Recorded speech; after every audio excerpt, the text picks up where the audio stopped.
ఇప్పుడే జీ5 app download చేయండి. చూడండి మీ ఫేవరెట్ టీవీ షోస్ ఎప్పుడైనా ఎక్కడైనా. నీ తండ్రి ఆసుపత్రి ఖర్చుకి నెల నెలా డబ్బులు పంపేదానివా? అవునానమ్మా, పంపేదాన్ని. మరి ఇప్పుడేం మాయరోగం వచ్చిందే నీకు? ఈ నెల ఎంతవరకు ఒక్క రూపాయి కూడా పంపలేదు నువ్వు.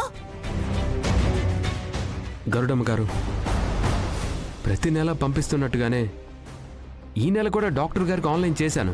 ప్రస్తుతం ఆయన అమెరికాలో ఉన్నారంట. నేను పంపిన డబ్బుని ఇక్కడున్న డాక్టర్కి పంపుతా అన్నారు. బహుశా ఈ విషయం మీకు తెలిసినట్లేదు. చదువుకున్నోళ్ళు బాబు ఏ మాయ మాటలు చెప్పైనా తప్పించుకుంటారు. అయినా మిమ్మల్ని ఏం లాభం? ఇదిగో దీనికి ఉండాలి బుద్ధి. దిక్కు మొక్కు లేకుండా పడుంటే నా కోడలు తెచ్చి కన్న బిడ్డలాగా పెంచింది. ఆ విశ్వాసం దీనికుందా? దయచేసి అలా మాట్లాడుకున్నానమ్మా. ఇప్పుడేంటి, డబ్బులే కదా. ఆగండి, నేను తెచ్చిస్తాను.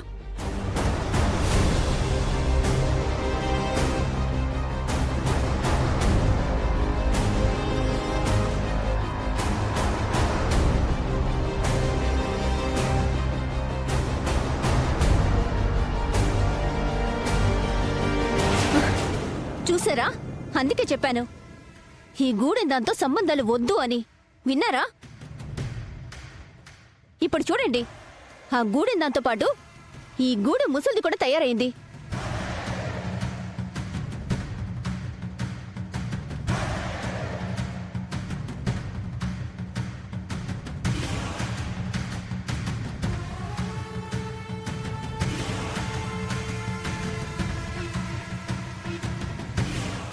ఇదిగోన్నానమ్మా, 1,00,000 రూపాయలు తీసుకెళ్లి హాస్పిటల్లో కట్టు.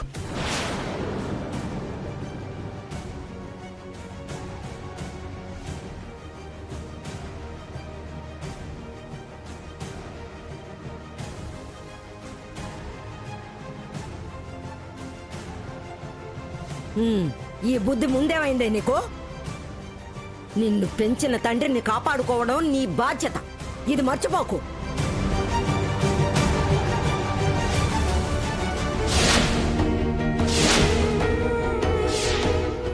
ఈ రేఖలు ఎవరి చేతుల్లో గీతల్లో ఉంటాయో వాళ్లే నీ మనవరాలు తల్లి. అదే రేఖ, అదే రేఖ.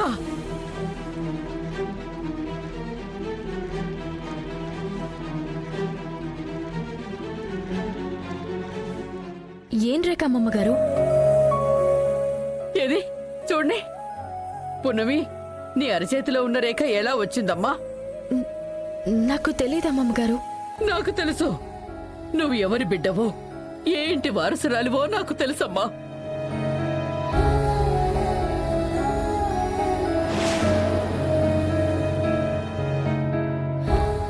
ఏం మాట్లాడుతున్నావు నానమ్మా? అవునరా, ఇందాకొచ్చిన స్వామీజీ చెప్పిన ప్రకారం ఎవరి అరచేతిలో అయితే ఈ రేఖ ఉంటుందో వాళ్లే నా మనవరాలు, నా కూతురు బిడ్డరా.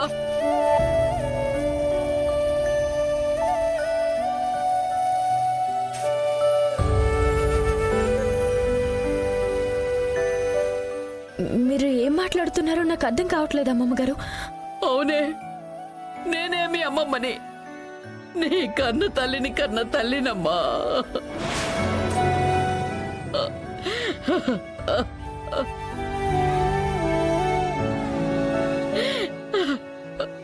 అమ్మమ్మగారు, ఏంటి మీరు చెప్పేది? నాకు అర్థం కావట్లేదు. నాకంతా అర్థమైందమ్మా. ఏ జన్మలో చేసుకున్న పాపమో నిన్ను నాకు దూరం చేసింది. ఏ జన్మలో చేసుకున్న పూజా ఫలితమో ఈ రోజు నాకు దగ్గర చేసింది.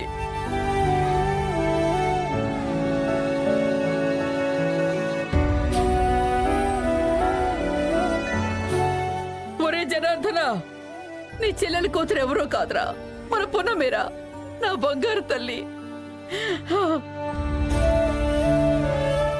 సావిత్రి, నీ ఆడపడుచు కూతురేనే నీకు కోడలుగా వచ్చింది. ఒరే పృథ్వీ, నీ మేనత్త కూతురేరా నీకు భార్యగా వచ్చింది. నానమ్మా, ఇది కళా నిజమా?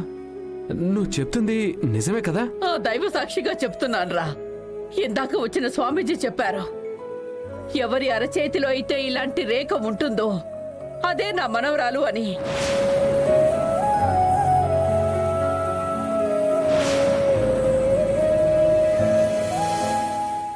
చెప్పినట్టుగానే జరిగింది.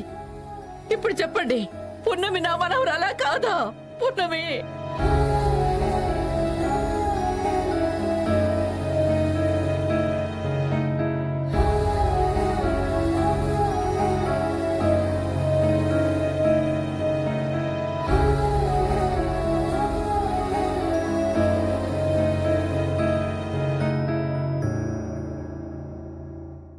ఇన్నాళ్ళుగా నేను దిక్కులేని అనాథనని, నాకంటూ ఎవరూ లేరని నాలో నేనే కుమిలిపోయేదాన్ని.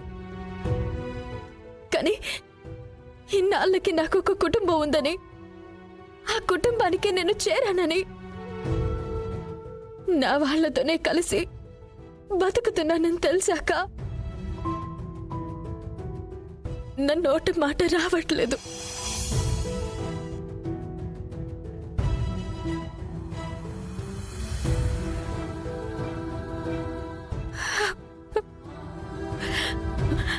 అమ్మమ్మా, వకీల్ సాబ్ నా బావ కదా?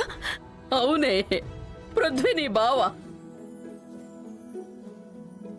అమ్మమ్మ గారు, నాకెంత సంతోషంగా ఉందో తెలుసా?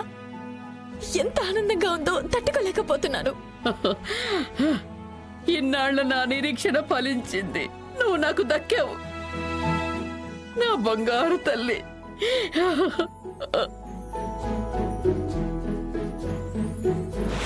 కాదు కాదు, అది నీ మనవరాలు కాదు. నీ మనవరాలు కాదమ్మమ్మా, అది నీ మనవరాలు కాదమ్మమ్మా. ఏంటి అప్పుడే ఊహల్లోకి వెళ్ళిపోయావా?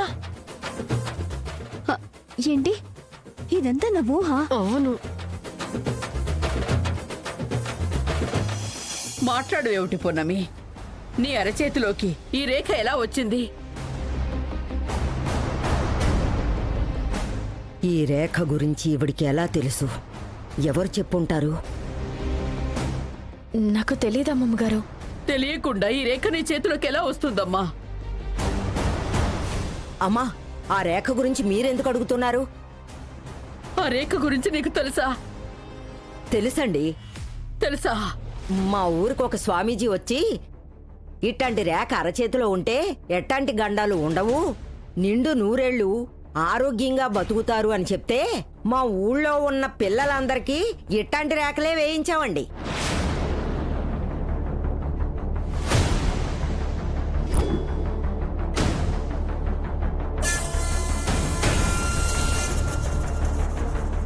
నువ్వు చెప్పేది నిజమా? ఊర్లో పిల్లలందరికీ వేయించారా? ఆ, అవునండి. జీ5 యాప్ డౌన్లోడ్ చేసి అన్ని ఎపిసోడ్స్ పూర్తి ఉచితంగా చూడండి.